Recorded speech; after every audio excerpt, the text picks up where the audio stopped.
बहनों और भाइयों को जय भीम नवोदय संघ नमामि। आज से जो वर्षावास शुरू हो गया है आषाढ़ पूर्णिमा के उपलक्ष्य में सभी साथियों को जय भीम नवोदय और बहुत बहुत शुभकामनाएं।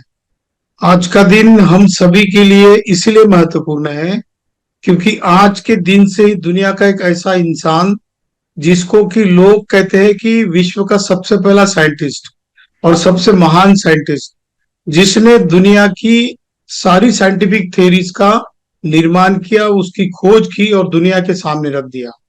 बहुत से लोगों ने, जिसमें बाबा साहब अम्बेडकर भी एक है, वो कहते हैं कि बुद्ध का धम्म धर्म नहीं है, वो जीवन जीने की कला है, जीवन जीने का एक सिद्धांत है।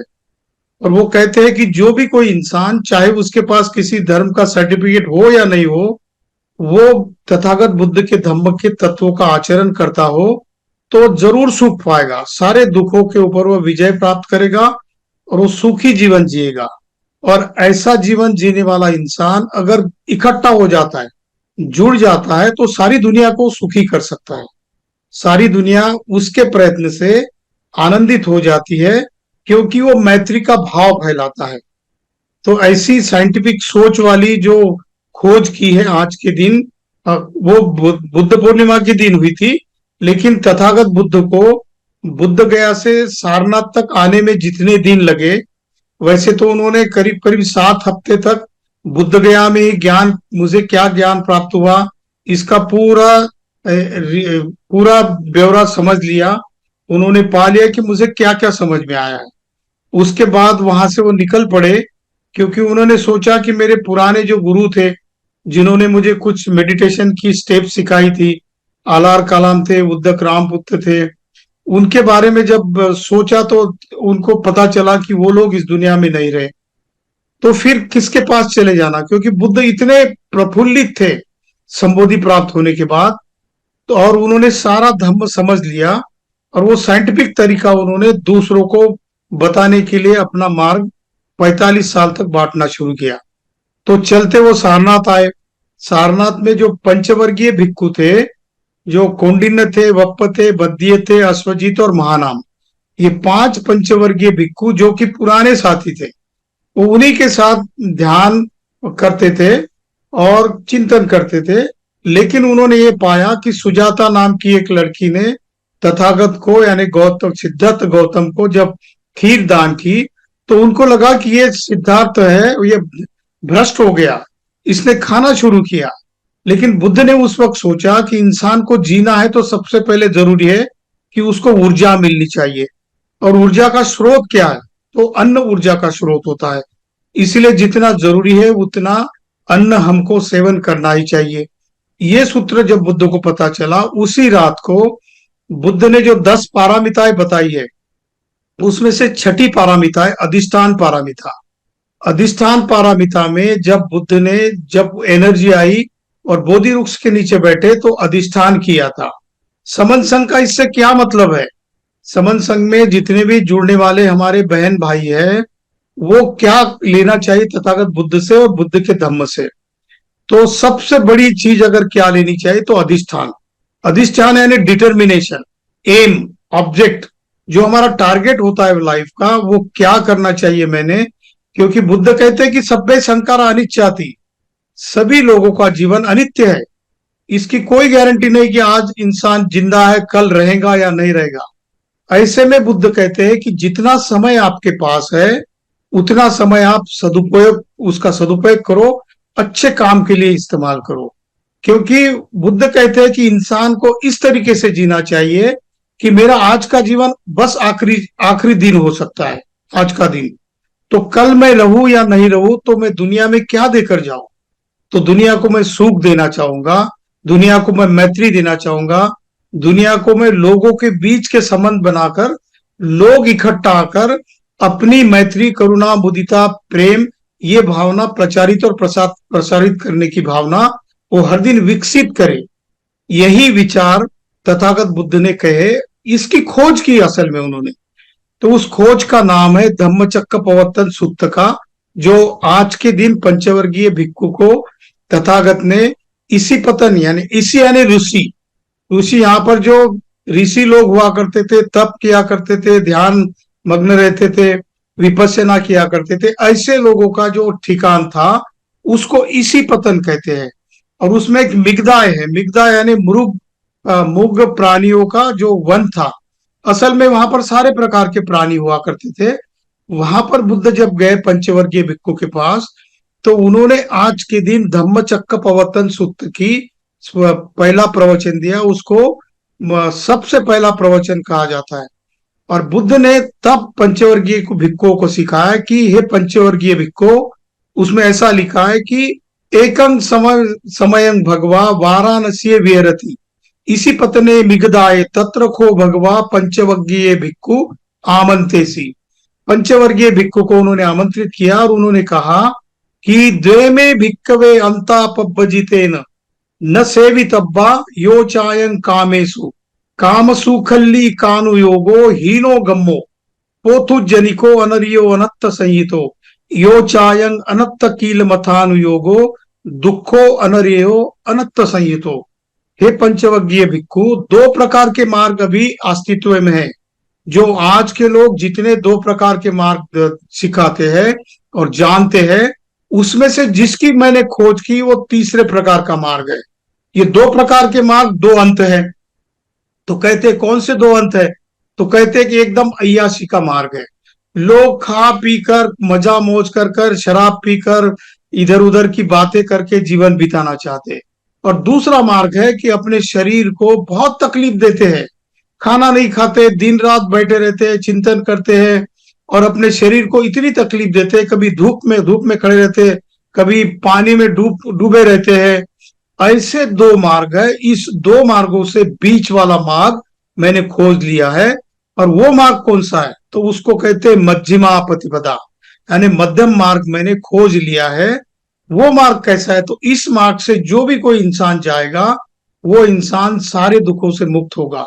इतना ही नहीं, जितनी भी बार आप उत्पादित हो गए वो उस चक्र से, दुख के चक्र से आप मुक्त हो सकते हो। इस मार्ग के क्या अर्थ है? तो कहते हैं कि आपको ज्यादा तकलीफ भी नहीं देनी है और ज्यादा अय्याशी भी नहीं करनी है। जितना जरूरी है लोगों को देना, तो शांति का मार्ग है, मैत्री का मार्ग है, प्रज्ञा का मार्ग है, करुणा का मार्ग है। और यही मार्ग है जो आपको सारे दुखों से मुक्त करा सकता है। ये मार्ग मैंने अपनी खोज से खोज निकाला है और ये निसर्ग का नियम है। तो कहते हैं इस निसर्ग के नियम के कितने प्रकार है? तो सारी साइंटिफिक थ्योरी बुद्ध ने पंचवर्गीय भिक्खु को समझाई। वही साइंटिफिक थ्योरी करीब करीब दुनिया के 3 लाख साइंटिस्ट लोग दुनिया में आज उसके ऊपर खोज कर रहे हैं। और आपको यह भी बता दूं कि 1991 से जो करीब करीब यूरोपियन कंट्रीज, अमेरिकन और यूरोपियन कंट्रीज के करीब 2.5 से 3 लाख साइंटिस्ट लोगों ने बुद्ध के धम्म को अपनाया है।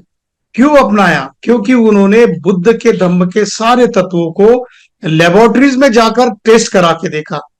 तो पहला तत्व क्या है? तो बुद्ध कहते हैं कि सब्बे संस्कारा अनित्या थी, सभी संस्कार अनित्य है। जो भी निर्माण होता है यहाँ पर वो नष्ट होता है।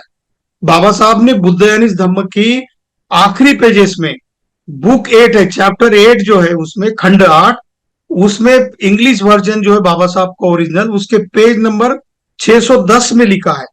वो लिखते हैं कि just as the 19th century was drawing to a close, Sir J.J. Thomson and his follower began to hammer the atoms। वो कहते हैं कि जब जे थॉमसन और उनके अंडर में काम करने वाले साइंटिस्ट लोगों ने जब एटम्स की ब्रेकअप किया, उसकी खोज की, तो उसमें से उन्होंने पाया कि इलेक्ट्रॉन्स, प्रोटॉन्स और न्यूट्रॉन्स, ये 3 चीजें निकल आती है जो कि एटॉम को तोड़ने के बाद, टूटने के बाद पैदा होते हैं। इलेक्ट्रॉन का गुण होता है निगेटिविटी का, और न्यूट्रॉन का और पॉजिट्रॉन का होता है पॉजिटिविटी का। और यही दुनिया की खोज का बेसिक है, जो कि एटॉम के ब्रेकअप के बाद पता चला। बाबा साहब कहते हैं कि theory of anicca of Buddha was get realized and it was confirmed that Buddha was the scientist of the world। इसका मतलब बुद्ध ने जो शिक्षा जो खोजी वो बिल्कुल साइंटिफिक है, ऐसा बुद्ध एंड इस धम्म में बाबा साहब पेज नंबर 610 पर इंग्लिश वर्जन में कहते हैं। वो आगे लिखते हैं कि modern science is the echoing of Buddhist doctrines of transitoriness यानी अनिच्छा, एंड ईगोलेसनेस, अनत्ता।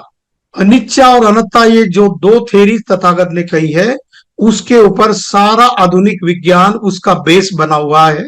ऐसा बाबा साहब ने भी कहा है, अल्बर्ट आइंस्टाइन ने भी कहा है, जूलियस हक्सले नाम के एक नोबेल लॉरेट साइंटिस्ट है, उन्होंने भी कहा, और बहुत सारे साइंटिस्ट लोग अभी बुद्ध के सिद्धांतों के ऊपर लेबोरेटरी में टेस्ट कर रहे हैं।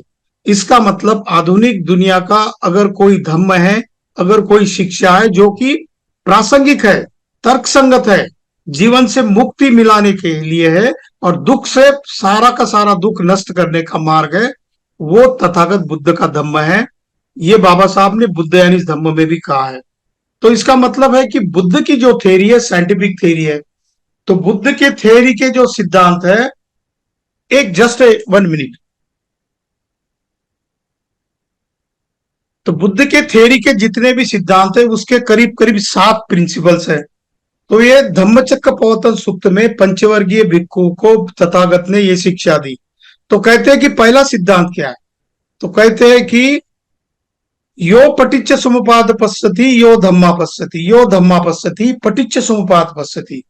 जो धम्म को जानता है वो प्रतीत समुत्पाद को जानता है, और जो प्रतीत समुत्पाद को जानता है वो धम्म को जानता है। तो प्रतीत समुत्पाद क्या है? अल्बर्ट आइंस्टाइन ने जो थ्योरी खोज निकाली, theory of cause and effect, तो theory of cause and effect ये दूसरा तीसरा कुछ नहीं, तो प्रतीत समुत्पाद है। प्रतीत समुत्पाद के 2 भाग तथागत बुद्ध ने बताए। एक बात उन्होंने साइंटिफिकली ये बताई कि इस दुनिया की कोई भी चीज बिना कारण बिना वजह पैदा नहीं होती, निर्माण नहीं होती, उसको कुछ ना कुछ तो भी कारण होता है। Without reason nothing can happen. दूसरी चीज उन्होंने कही है कि इस दुनिया की कोई भी चीज अपने आप में स्वयंभू नहीं है। उसको बुद्ध ने थ्योरी ऑफ डिपेंडेंट ओरिजिनेशन कहा है। विज्ञान ने उसको थ्योरी ऑफ डिपेंडेंट ओरिजिनेशन कहा है।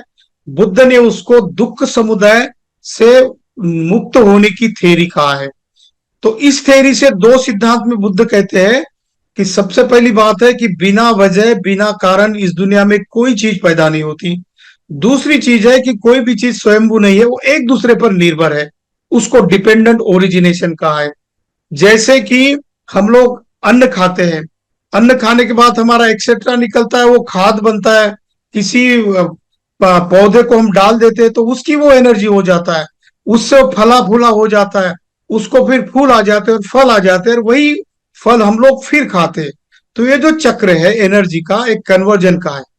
तो इसमें दूसरी और साइंस की थ्योरी क्या बुद्ध ने बताई, तो वो थ्योरी ऑफ थर्मोडायनामिक्स है। Energy neither created not destroyed, it can transform from one form to another. ऊर्जा ना तो निर्माण होती है ना ही नष्ट होती है, वो एक फॉर्मेट से दूसरे फॉर्मेट में परावर्तित होती है, ऐसा बुद्ध कहते हैं। इसका मतलब 3 सिद्धांत बुद्ध ने धम्मचक्र प्रवर्तन सूत्र में कहे हैं।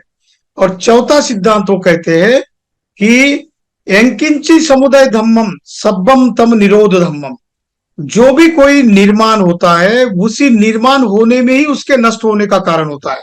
इसीलिए बुद्ध कहते हैं इस धम्मचक्र प्रवर्तन सूत्र में, जाति भी दुखा जरा भी दुखा मरणं भी दुखं अपिये ही संपयोगो दुखो पिये ही विपयोगो दुखो यंग पिंचिंतन लभती तंग पंचुपादान खंदा दुखा। इसका मतलब है जो निर्माण होता है, जाति यानी जन्म, जाति ही हमारे मृत्यु का कारण है। जो जन्म होता है उसको मरना ही होता है। तो ये अनिच्छा थ्योरी हो गई। तो कहते हैं कि एम्पिंचिन लभती तंग पंचुपादान खंदा दुखा। 5 स्कंद होते हैं हमारे बीच में, ये 5 स्कंद जो है दुख का निर्माण करते हैं। तो ये 5 स्कंदों को दुख से जहां से निर्माण होता है, जो साथी बुद्ध ने बताए हुए आर्य अष्टांगिक मार्ग के रास्ते से चलता है वो दुख को धीरे धीरे खत्म करता है और वो बुद्ध जैसा बुद्ध बनता है। बुद्ध कहते हैं कि जैसा मैं बुद्ध बना वैसे बुद्धत्व के बीज हर व्यक्ति में है। इस दुनिया का कोई भी इंसान मुझ जैसा बुद्ध बन सकता है। पहले तो सोतापन्न बनेगा। सोतापन्न यानी कम से कम 7 बार उत्पन्न होने के बाद वो अरहत हो जाता है, सारे दुखों से मुक्त हो जाता है, जन्म मृत्यु के चक्र से वो मुक्त होकर वो अंतिम आनंद को प्राप्त कर सकता है। दूसरा है सकृदागामी। सकृदागामी यानी कि वो एक ही इसमें एक जन्म के बाद, एक बार उत्पन्न होने के बाद वो अरहत हो जाता है। तीसरा अनागामी। अनागामी है वो सेलेस्टियल बीइंग जो होता है, जो विश्व का जो स्पेस है उसी में वो पैदा होकर वहीं पे वो बुद्धत्व प्राप्त करेगा और फिर वो निर्वाण को प्राप्त हो जाएगा। चौथी अवस्था है उसको अरहत कहते हैं बुद्ध। अरहत यानी हत यानी हत्या करने वाला, अर यानी अरि, मतलब हमारे बीच के राग द्वेष मोह वासना तृष्णा, ये सारे जो गुण हैं हमारे बीच में, जिससे इंसान दुख पैदा करता है। तृष्णा होने की वजह से आदमी पीछे पड़ा रहता है कि सारी चीज, सारी दुनिया की स्टेट मेरे पास ही आए, सारी दुनिया का सुख मुझे ही अकेले को मिले और मुझसे कभी टूटे नहीं। पर बुद्ध कहते हैं कि ये तृष्णा के पीछे लग जाना यानी दुख की श्रृंखला में पड़ जाना है। इससे कैसे मुक्त हो जाओगे? तो आपको 8 अंगों वाला मार्ग प्राप्त कराना है। ये खोज आज के दिन धम्मचक्र प्रवर्तन सूत्र में तथागत ने पंचवर्गीय भिक्खु को बताई और उनको कहा कि हे पंचवर्गीय भिक्खु, मैंने जो आपको जो दीक्षा दी है, मैंने जो शिक्षा दी है आपको, उसको आपको अकेले के पास नहीं रखना है, आपको दुनिया को बांटना है। तो कहते हैं चरत भिक्खवे चारिकन बहुजन हिताय बहुजन सुखाय लोकानुकंपाय अत्ता हिताय अनन्या हिताय सत्ता देव मनुष्यानंग आदि कल्याणंग मध्य कल्याणंग परियोसानंग कल्याणंग। ये जो 8 अंगों वाला जो मार्ग मैंने खोजा है, इससे मैं गारंटी देता हूं कि जो भी इस रास्ते पर चलेगा, पहले वाले जो 2 रास्ते वो छोड़ देगा, अति तकलीफ का रास्ता और अति अय्याशी का रास्ता छोड़कर ये मिडल पाथ यानी मध्यम मार्ग जो भी अपनाएगा वो हमेशा के लिए सारे दुखों से मुक्त हो सकता है, बशर्ते कि वो किसी भी जाति धर्म, किसी पंथ का, किसी वर्ग का, किसी वर्ण का, कहीं का भी हो। बस वो आज से अगर शुरू कर दे तो उसको दिन ब दिन सुख प्राप्त करना संभव है। लेकिन वो आगे जाके कहते हैं कि अकेला इंसान खुद को परावर्तित कर सकता है, खुद को सुखी कर सकता है, लेकिन आपको दुनिया को सुखी करना है तो उसके लिए आपको संघ बनाना पड़ेगा। तो समन संघ की जो नींव है वो तथागत बुद्ध के ज्ञान से, फिलॉसफी से आई हुई है।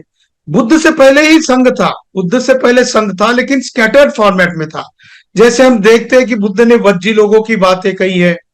वज्जी लोगों का उदाहरण, आप 16 जनपद हुआ करते थे, वो डेमोक्रेटिक पैटर्न पे चलते थे, अपने राजा का चुनाव वोटिंग से करते थे और जब तक वो राजा को बहुमत रहता वो राजा अपना राजपाट संभालता था।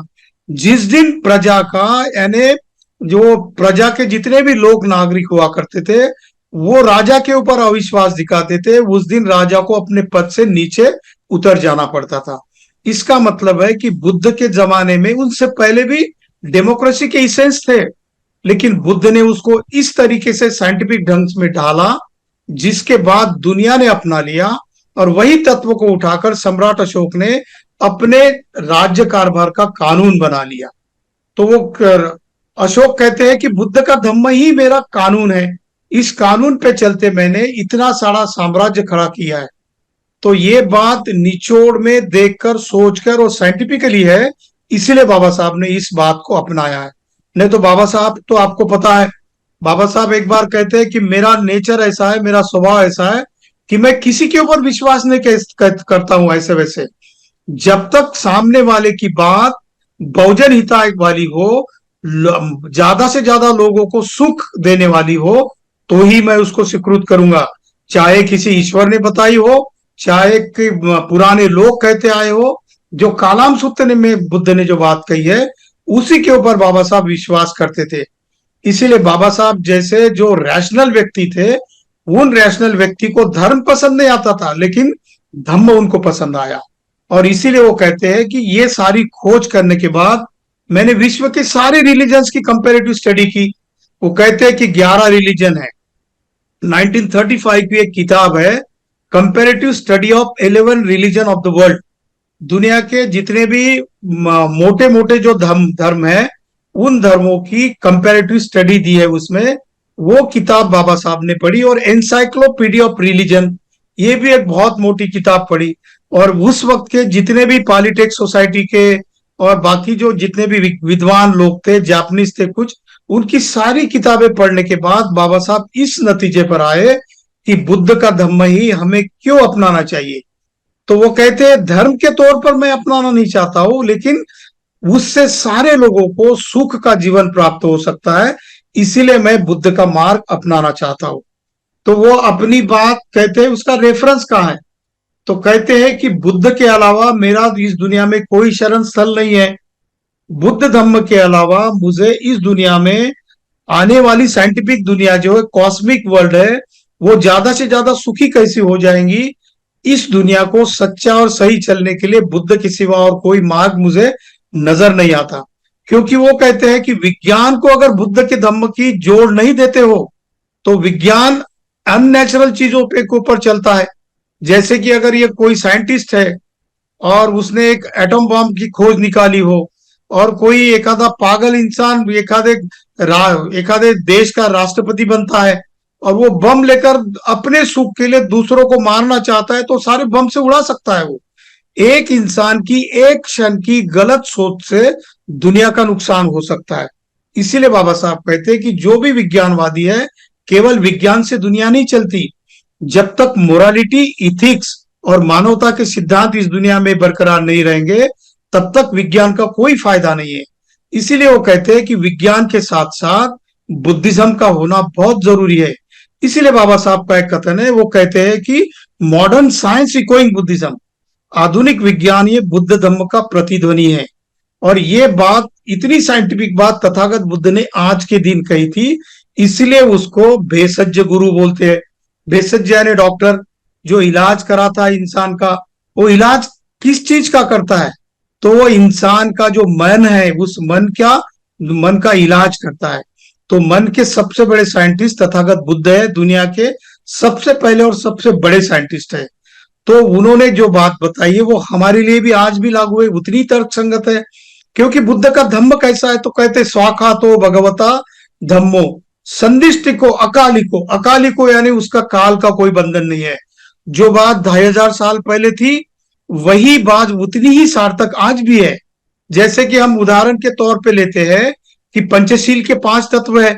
पानातिपाता वेरमनी, इसका मतलब किसी की हत्या करना पाप है, बुरी बात है, इसकी मैं शिक्षा ग्रहण करता हूं।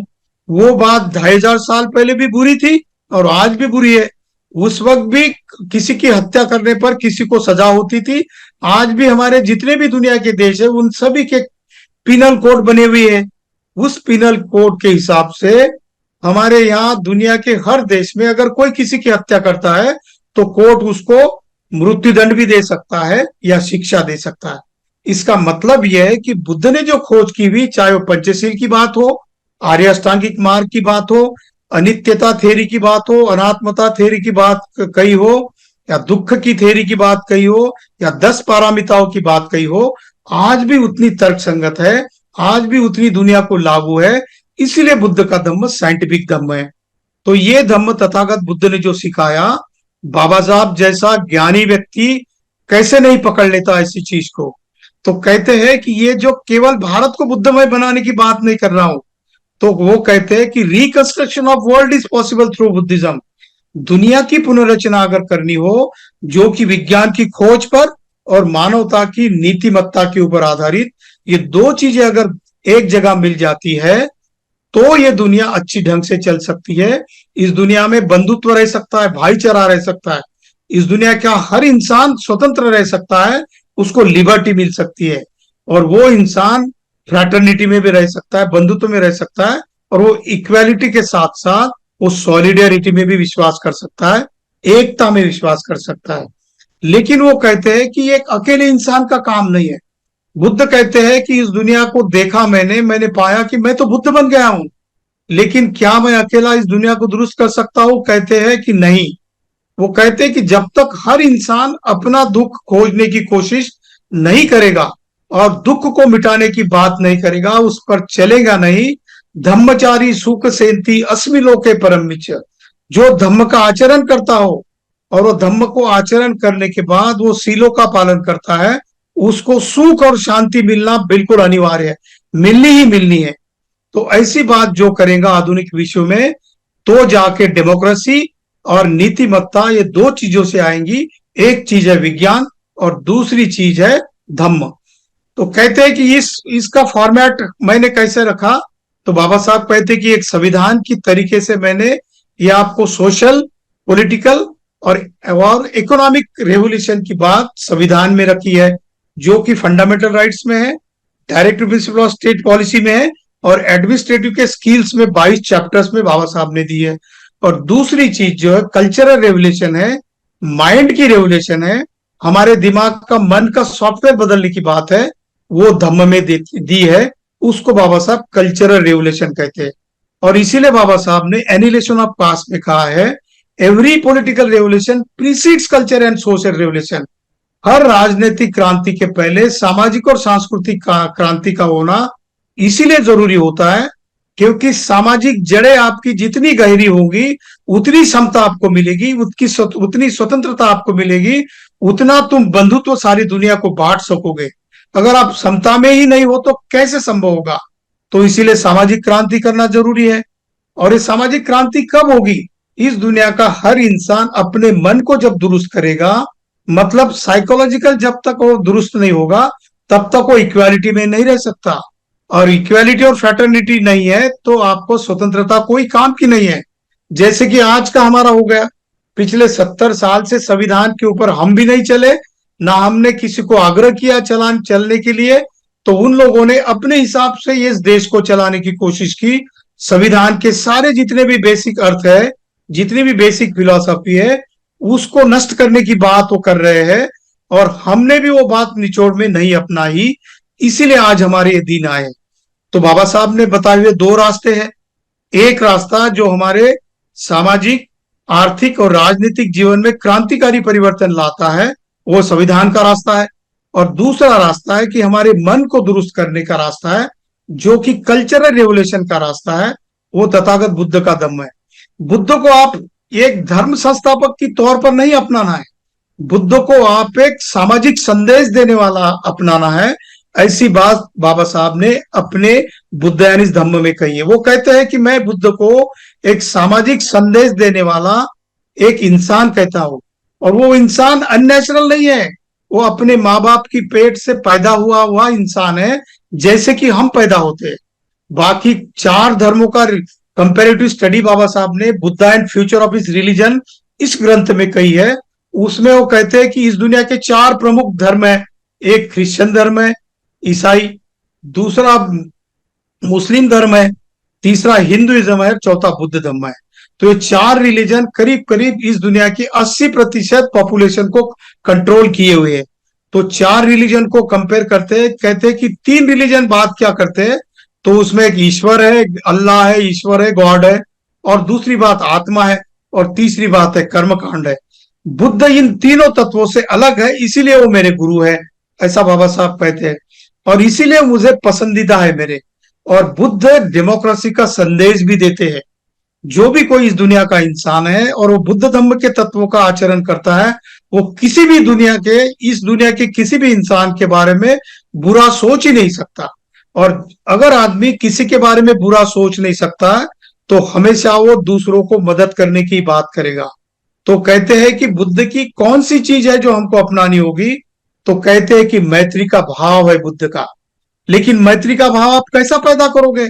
तो पहले आपके मन को सिखाना पड़ेगा कि मैं इस दुनिया के, चाहे वंचित हो, पीड़ित हो, शोषित हो, इस दुनिया के कोई भी इंसान के प्रति जब तक मैं मैत्री का भाव नहीं पैदा करता हूं, तब तक मेरे बीच में बंधुत्व की लकीर नहीं खिंचती। तो ये सारी चीजें करने के लिए बुद्ध कहते हैं कि एक अकेला आदमी परिवर्तन नहीं कर सकता, इसीलिए फिर टीम में लाना पड़ेगा। तो उसको बुद्ध ने शब्द दिया है संग। संग यानी संग संग रहना। जैसे छोटा बच्चा अपनी माँ की गोद में रहता है, माँ इधर उधर चली जाती है, रोता है। जब भी वो अपनी गोद में ले लेती है तो बिल्कुल उसका रोना एकदम से खत्म हो जाता है, जैसे बटन दबाओ वैसा वो एकदम रोना बंद कर देता है। ऐसा क्यों होता है? क्योंकि संग में रहने से वो सुरक्षित महसूस करता है। तो बुद्ध कहते हैं कि आप अकेले हो तो अकेले के ऊपर कभी भी आक्रमण हो सकता है, लोग आपको मार भी सकते हैं, लोग आपको लूट भी सकते हैं, लोग आपको गुमराह भी कर सकते हैं। लेकिन आप संघ में बने रहोगे तो अपने आप आपकी सुरक्षा रहेगी। जैसे कि 1000 लोग, 1 लाख लोग इकट्ठा है, रात भर सो रहे, कोई आक्रमण करने वाला भी आया तो उन लाख लोगों में कोई ना कोई तो भी एक पल के लिए तो जागरूक रहेगा ही रहेगा। वो सारी लाखों लोगों को संदेश दे सकता है कि उठो, कोई आक्रमण होने वाला है। तो एक इंसान लाखों लोगों को जागरूक कर सकता है। इसीलिए बुद्ध कहते हैं कि सम्मा सती आतापि संपजानो सतीमा। विपश्यना का जो भी सतीपट्ठान का शिविर साथी कर लेता है, उसमें ये बात काफी गंभीरता से सिखाई जाती है कि जागरूक कैसे रहना है। आपके ऊपर कोई बातों से कोई भलावन कर सकता है, आपको गुमराह कर सकता है, आपको आपके पास का धन कोई लूट कर ले जा सकता है। तो इसीलिए आपको 24/7 चौबीसों घंटों आपको जागरूक रहना पड़ेगा। बाबा साहब ने यही बात 1936 में अपना जो काल विजयी जो भाषण है, इमेंसिपेशन व्हाट वे, मुक्ति किस मार्ग से आपको मिलेगी, इस व्याख्यान में बाबा साहब कहते हैं कि आपको सबसे पहली अगर चीज कौन सी करनी है तो आपको जागरूक रहना पड़ेगा। लेकिन आप अकेले जागरूक होकर कोई फायदा नहीं है। आप जब संघ में आओगे, इकट्ठा आ जाओगे और जागरूक रहोगे, तो किसी की मजाल नहीं कि वो आपके ऊपर आक्रमण करे। अब पिछले 70-72 साल की बात अगर देखें हम लोग जागरूक तो है। बहुत लोग कहते हैं कि हम अम्बेडकरवादी है, हम जागरूक है, हम इस दुनिया की हर चीज को जानते हैं, मनुवादी की हर चाल को जानते हैं। लेकिन भाई साहब, जागरूक होने के बावजूद भी आप लूटे जा रहे हो। तो क्या कारण है आपके लूट जाने का? तो आप इकट्ठा नहीं हो, संघ में नहीं हो। जब तक आप संघ में इकट्ठा नहीं आओगे, तब तक आपके जागरूक होने का भी कोई अर्थ नहीं है। आपको जागरूक होने के बाद आपको इकट्ठा होना पड़ेगा। जिस दिन आप इकट्ठा हो जाओगे, जैसा कि अभी अभी का उदाहरण दे रहा हूं मैं, नागपुर में बाबा साहब का एक स्मारक गिराया गया। उधर अमेरिका में 2 कंट्री में बाबा साहब के नाम पर 2 रोड के नाम रख दिए गए। मतलब बाबा साहब दुनिया में प्रसिद्ध हो रहे, दुनिया एक्सेप्ट कर रही बाबा साहब को फिलोसॉफिकली, इसीलिए उनके नाम लग रहे रोड के, इसीलिए नाम दिए जा रहे किसी संस्थान के। लेकिन भारत में बाबा साहब की संविधान तो हमको चलती है, लेकिन बाबा साहब का मारक नहीं चलता। तो उसको तोड़ दिया कोरोना काल में। जब हमारे लोगों को पता चला कि ये तो बाबा साहब का स्मारक तोड़ दिया, तो पिछले करीब 3-3.5 महीने से लोग अनशन पर बैठे थे। 26 जून को उन्होंने करीब तीसरा चौथा मोर्चा निकाला। तो मोर्चा निकालने के पहले दिन ही सरकार ने उनकी सारी मांगे मंजूर कर ली। लेकिन मैं उसके आगे जाकर कहता हूं कि सरकार की हिम्मत कैसे हुई कि बाबा साहब का स्मारक तोड़ दे। इसका मतलब है कि हम जागरूक है लेकिन इकट्ठा नहीं है। इसीलिए आपके जागरूक होने के बावजूद भी आप इकट्ठा नहीं हो, इसलिए उनकी हिम्मत हो जाती है और आपके नाक के सामने वो बाबा साहब का स्मारक तोड़ने की हिम्मत रखते हैं। और जैसे आप इकट्ठा हो जाते हो, 10-15 हजार लोग नागपुर में संविधान चौक में इकट्ठा हुए थे। तो पहले दिन उनको पता चला कि इतने सारे लोग इकट्ठा हो रहे, कहीं ऐसा ना हो कि अम्बेडकरी लोग इकट्ठा हो जाते तो कुछ भी कर सकते हैं। तो डरते भी है वो। लेकिन हम जागरूक हुए और इकट्ठा होने के बाद ही हमको न्याय मिल सकता है, हमको हमारे अधिकार फिर से वापस मिल सकते हैं। बस एक ही चीज करनी है। तो बुद्ध का जो धम्मचक्र प्रवर्तन सूत्र का जो इसेंस अगर आप क्या निकालोगे, तो बुद्ध पंचवर्गीय भिक्खु को कहते हैं कि भिक्खु आपको संघ में रहना है, और आप संघ में रहने के बाद एक सीख के ऊपर विचार करना है और अलग अलग दिशा में बुद्ध का जो संदेश है वो पहुंचाना है, जो कि बहुजन हिताय बहुजन सुखाय है। सारी दुनिया को, बहुजनों को सुखी करने का मार्ग है। तो बाद में जाके वो यश आया, यश के 55 दोस्त थे। फिर बाद में सारिपुत्र मोगलान करीब करीब 200 लोग आए। तो बुद्ध का संघ जो है एक स्ट्रांग संघ हो गया, और बुद्ध के चलते करीब करीब 10,000 लोगों का संघ था। बुद्ध बस बगैर चप्पल पहने हुए, ना कोई हाथ में तलवार है, ना कोई शस्त्र है, ना किसी से कोई बात है, बस एक शहर से दूसरे शहर, एक गांव से दूसरे नगर और एक राज्य से दूसरे राज्य तक चल पड़ते थे। और राजा महाराजा, वहां के फिलोसोफर, वहां के सारे जितने भी ज्ञान देने वाले आश्रम के जितने भी साधु महंत थे, सारे लोग बुद्ध के चरणों में आके गिर जाते थे। बस 10-15 मिनट का संपर्क बुद्ध से होता था और बुद्ध फिलॉसफी बताते थे, और वो कहते हैं कि तथागत हमको शरण दे दो, और संघ में शामिल हो जाते। और बुद्ध के संघ में शामिल होने के बाद जो बात संघ कहता, जो बात संघ डिसाइड करता, क्योंकि अकेला कोई निर्णय नहीं लेता। जब भी विनय पिटक का सबसे पहला सूत्र बुद्ध ने बनाया, तो वो जो पहली मीटिंग है वो राजगीर में हुई। कलंदक विहार है वहां पर, राजगीर में आप जाओगे तो अजात शत्रु और बिंबिसार ने जो राजधानी खड़ी की है, उसके बगल में एक कलंदक विहार, एक तालाब है।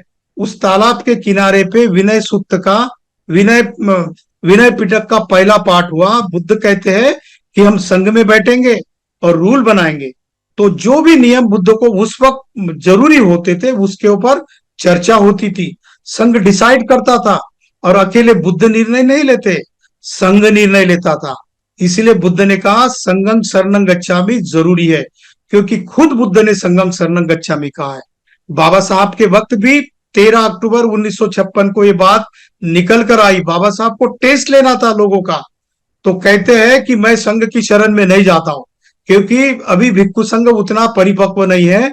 तो क्या करोगे? तो वामन राव गोडबोले जी की किताब में लिखा है। वो कहते हैं कि हम तो हैरान हो गए, ये तो बुद्ध को, धम्म को और संघ को शरण जाना है तो अनिवार्य बात है जब बुद्धिज्म को अपना लेते हो। तो बाबा साहब तो कहते मैं नहीं जाऊंगा। बाबा साहब टेस्ट ले रहे थे वो। तो उन्होंने कहा कि, वामन राव गोडबोले जी ने कहा, बड़ा डर से कहा है कि बाबा साहब, मैंने तो जो किताबें आपने पढ़ी है वो किताब तो बाबा साहब मैंने भी पढ़ी है। ये भगवान बुद्ध ने भी संघं शरणं गच्छामि कहा था, तो आपको तो लेना पड़ेगा। तो कहते वामन राव जी, मैं ये बात भिक्खुओं के मुंह से सुनना चाहता था, क्योंकि भिक्खुओं की जिम्मेदारी होती है संघ की, धम्म की हर एक बात बताने की। लेकिन बाबा साहब आगे चल के कहते हैं कि इस दुनिया में तथागत बुद्ध के धम्म को भी नष्ट किया था भारत से। ये कैसे हुआ?